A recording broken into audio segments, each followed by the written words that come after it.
Good morning friend, welcome back to new blog. जिसमें आज आप देख रहे हो मैं नवरात्रि के 9 दिन मैंने अलग अलग डिफरेंट सूट पहने हैं। जिसमें आज मैं 8वें दिन का सूट का वीडियो शूट कर रही हूँ, जिसमें मैंने ये आउटफिट पहना है। तो देखिए फ्रेंड, ये कैसा लग रहा है। जैसे कि आप देखते हो मैं वैसे जीन्स टॉप या सारी चीज़ें मतलब नॉर्मली पहन लेती हूँ जो सब लोग पहनते हैं।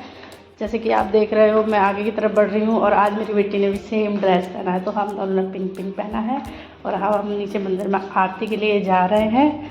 मैंने मेरी फ्रेंड को कॉल कर दिया है, वो भी आएगी। हम लोग सभी एक साथ इकट्ठे होकर मंदिर जाते हैं और माता की आरती का लाभ लेते हैं। जैसे कि पहले मैं गांव में रहती थी तो मंदिर वगैरह ज़्यादा नहीं जाना होता था डेली पर, लेकिन अब जब हमारी सोसाइटी में माता रानी बैठ गई है तो मैं अपनी बेटी को रेडी करके नीचे ले जाने के लिए बिल्कुल रेडी हूँ। और मेरी बेटी बिल्कुल रेडी है जूते पहनकर, क्योंकि माता रानी के दर्शन करने के लिए हम डेली शाम को जाते हैं। तो बाय बाय फ्रेंड, नीचे चलते हैं, नीचे जाके मिलते हैं आपसे। तो हम चल पड़े हैं लिफ्ट की ओर और लिफ्ट में हम जैसे ही जाते हैं तो मेरी बेटी कहती है मम्मी लिफ्ट से चलना है, पैदल नहीं चलना है। तो मैंने कहा ठीक है। तो हम थोड़ा सा वेट करते हैं लिफ्ट आने के लिए। जैसे ही लिफ्ट आती है और हम उसके अंदर जाते हैं। और ये देखिए मंदिर का व्यू है। मैंने बोला ना, मैं 9 दिन मैंने अलग अलग सूट पहने हैं। तो ये मैंने पिंक कलर का सूट पहना हुआ है 8वें दिन, और ये मैं माता रानी की आरती में शामिल होती हूँ और मैं भी करती हूँ। तो इससे मेरे दिल को बहुत सुकून और श्रद्धा मिलती है। जैसे कि हम जब छोटे रहते हैं तो हमें इतना नहीं मिलता है, जैसे हम बड़े हो जाते हैं तो हर प्रकार का लाभ होता है। देखो माता रानी आज कितनी सुंदर लग रही है, येलो कलर की साड़ी पहनी हुई है। और ये भी मेरी फ्रेंड हैं जो आरती कर रही हैं। काफ़ी सारी मेरी यहाँ बहुत सारी फ्रेंड हैं। आप जैसे मेरे ब्लॉग को देखते रहोगे वैसे ही आप मेरी फ्रेंड को जानते रहोगे। तो सभी लोग आरती का लाभ उठा रहे हैं।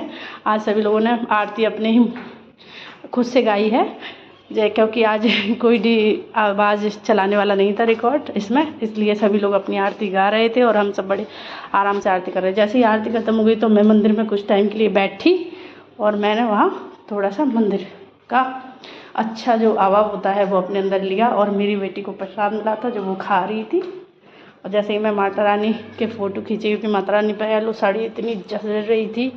वैसे तो माता रानी हर 9 दिन एकदम अच्छी सी लग रही थी, पर लेकिन कभी कभी फ़ोटो शूट करने का टाइम मिलता है और कभी कभी नहीं। तो आज बड़ा टाइम मिला था तो मैंने थोड़ा सा फ़ोटो शूट किए, माता की वीडियो बनाई, वीडियो एडिटिंग करी और आप सबको दिखा रही हूँ। देखो हमारे यहाँ की माता ऐसी लगती है। जैसे देखो ये जोत जल रही है, तो मैंने कुछ बातें भी करी वहाँ के लोगों से बैठी हुई, क्योंकि थोड़ी देर मंदिर में बैठोगे तो बड़ा सुकून मिलता है।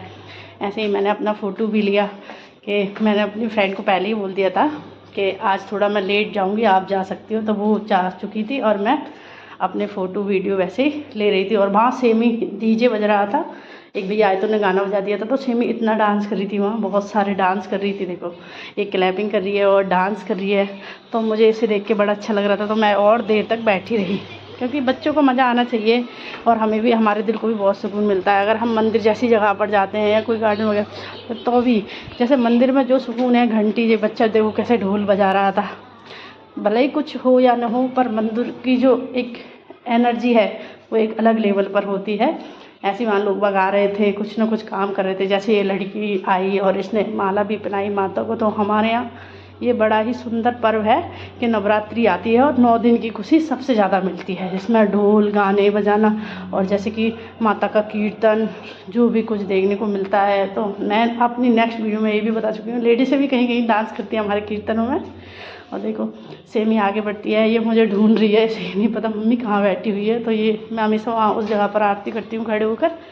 तो मेरी बेटी को पता चल गया है, मैंने आवाज़ लगाई उसे तो मेरे पास आ गई है। इसने भी कल पूरा लाभ उठाया वहाँ जाकर और खूब अपना डांस वगैरह किया, खूब घूमी। और इसकी फ्रेंड भी आ गई है, तो दोनों ही मिलके डांस करती हैं। फिर देखो इसे पता चल गया थोड़ा सा मैं शूट कर रही हूँ, तो इसलिए इसने एक्टिविटी करी, डांस करा। वैसे मेरी बेटी पहले से ही डांस कर रही थी वहाँ, क्योंकि उसे हम हमेशा अंदर रहते हैं, बाहर कम जाते हैं, इसके कारण बच्चे देखो लगातार दौड़ भाग करते रहते हैं इन्हें देखने के लिए। मैं वहाँ कई मतलब एक कम से कम आधा घंटे तक बैठी रही और अपना वीडियो भी शूट करती रही और अपना माता का नाम लेकर कीर्तन भी करती रही। बस मैं अकेली थी वहाँ। पहले तो मेरी और भी फ्रेंड रहती हैं, क्योंकि मुझे पास टाइम था इसलिए मैं बैठ गई। ज़्यादातर शाम का टाइम नहीं होता किसी किसी के पास, तो वो लोग चली जाती हैं। जैसे देखो मेरी बेटी डांस कर रही थी और मेरे हस्बैंड का टाइम भी हो रहा था, तो मैंने कहा जब तक मेरे हस्बैंड आते जब तक सेमी को यहाँ थोड़ा सा एंजॉयमेंट करने दो माता के मंदिर में। अब तो कुछ ही दिन का समय बचा हुआ है। जैसे जैसे आगे बढ़ते हैं, सेमी देखो कितनी एक्टिविटी करती है और मैं शूटिंग करती जा रही थी क्योंकि इतना अच्छा पर्व या इतना अच्छे मौके कभी नहीं मिलते हैं बार बार। जैसे भी मिलते हैं, जैसे माता का मंदिर है, देखो ये भैया ने मेरे से ढोलक मांगी थी, मैं इसी साइड करी तो बोला मुझे दो आंटी, मैं चलाऊँगा। तो जैसे ही मैंने इसे ढोलक दी तो ये खुद भी बजा रहा था। और इसके पास जो लड़की बैठी है, एक गर्ल्स है, वो भी कई देर से बैठी थी मंदिर में, तो वो भी अपना आनंद ले रही थी, मैं भी ले रही थी। तो अगर आपको हमारा ब्लॉग अच्छा लगता है तो लाइक कीजिए, सब्सक्राइब। Bye bye friend.